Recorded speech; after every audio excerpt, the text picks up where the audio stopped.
الحمد للہ والصلاۃ والسلام علی رسول اللہ اما بعد۔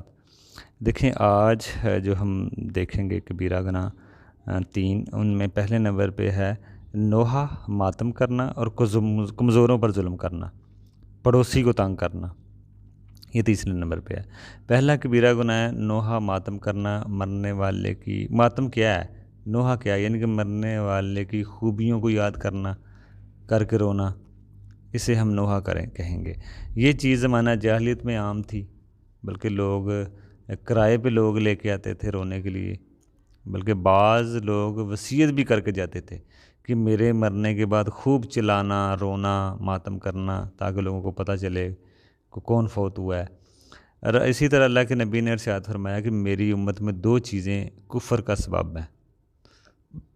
ایک تو جب میت پر رویا جاتا ہے تو یہ بھی ایک اللہ کی تقدیر کا رونا، مطلب ماتم نوحے کی شکل، اللہ کی تقدیر کا انکار کر رہا ہے وہ شخص کہ یہ شخص کیوں مر گیا، اسے تو نہیں مرنا چاہیے تھا، یہ اللہ کی تقدیر کا انکار ہے۔ دوسری چیز کفر کا سبب جو ہے وہ نسب میں تانا کرنا ہے، اور یہ بات بتائی گئی۔ دوسرا میت پر نوحہ اور ماتم کرنا، اللہ کے نبی نے ارشاد فرمایا کہ وہ اس عورت سے میرا کوئی اور اسلام کا کوئی تعلق نہیں ہے جو نوحہ اور ماتم کرے۔ اللہ کے نبی نے بیعت بھی لیا کرتے تھے عورتوں سے کہ آپ نوحہ نہیں کرو گی، ماتم نہیں کرو گی۔ نوحہ کیا ہے کہ بندہ یہ شروع کر دے کہ میرا کیا ہوگا، مرنے والے اس کے اوپر یہ باتیں شروع کر دے کہ میرا اب تمہارے بعد کیا ہوگا، بچوں کا کیا ہوگا۔ اللہ تعالیٰ دیکھنے والا ہے، اللہ تعالیٰ پالنے والا ہے، یہ باتیں کفر کی سبب بن سکتی ہیں۔ ہاں غمگین ہونا جائز ہے، نوحہ کرنا، رونا، چلانا، یہ ٹھیک نہیں اونچی اونچی آوازوں سے، لیکن غمگین ہونا اس سے اسلام منع نہیں کرتا۔ آنسوں کا رونا جائز ہے بغیر آواز کے، بلند آواز کے، اس میں کوئی مسئلہ نہیں۔ بلند آواز اگر نہ ہو تو اس سے میں کوئی مسئلہ نہیں۔ دیکھیں فرق کیا جائے گا نوحہ اور ماتم میں اور رونے میں۔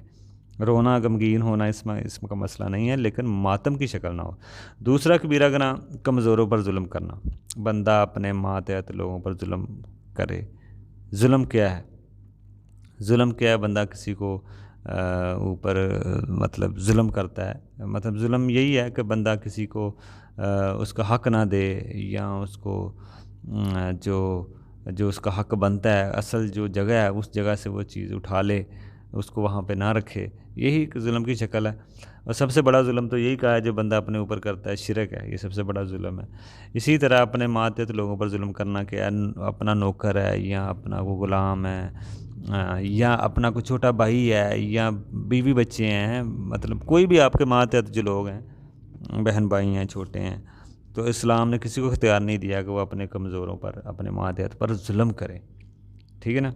اگر آپ ان پہ قدرت رکھتے ہیں تو اللہ تعالیٰ آپ پہ قدرت رکھتا ہے، جیسے آپ ان پہ قدرت رکھتے ہیں، ان کو کچھ بھی کہہ سکتے ہیں، تو اللہ تعالیٰ اسی طرح آپ پہ رکھتا ہے۔ تو یہ اللہ کے نبی کی جیسے حدیث بھی ہے کہ میری امت کا مفلس وہ ہے جو لوگوں کا مال ہڑپ کیا ہوگا، ظلم کیا ہوگا، آخرت میں اس کو نیکیاں دینی پڑیں گی۔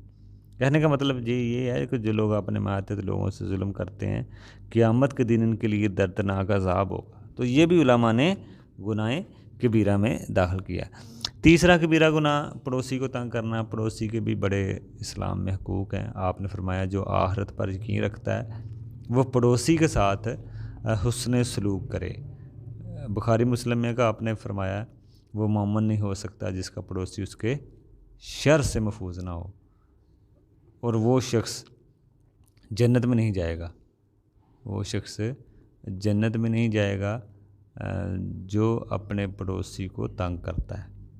آپ نے فرمایا جبرائیل علیہ السلام اتنی تاکید کرتے رہے پڑوسی کے بارے میں کہ مجھے ایسے لگا کہ یہ ایک وراثت میں اس کا حصہ نہ بن جائے، حق نہ بن جائے۔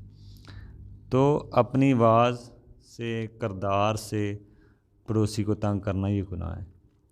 اللہ کے نبی کی حدیث ہے کہ عورت کے بارے میں آتا ہے کہ صحابہ نے کہا اللہ کے نبی عورت فرض نماز ادا کرتی ہے، پابندی کرتی ہے، لیکن پڑوسی تنگ ہے تو آپ نے فرمایا جہنمی ہے۔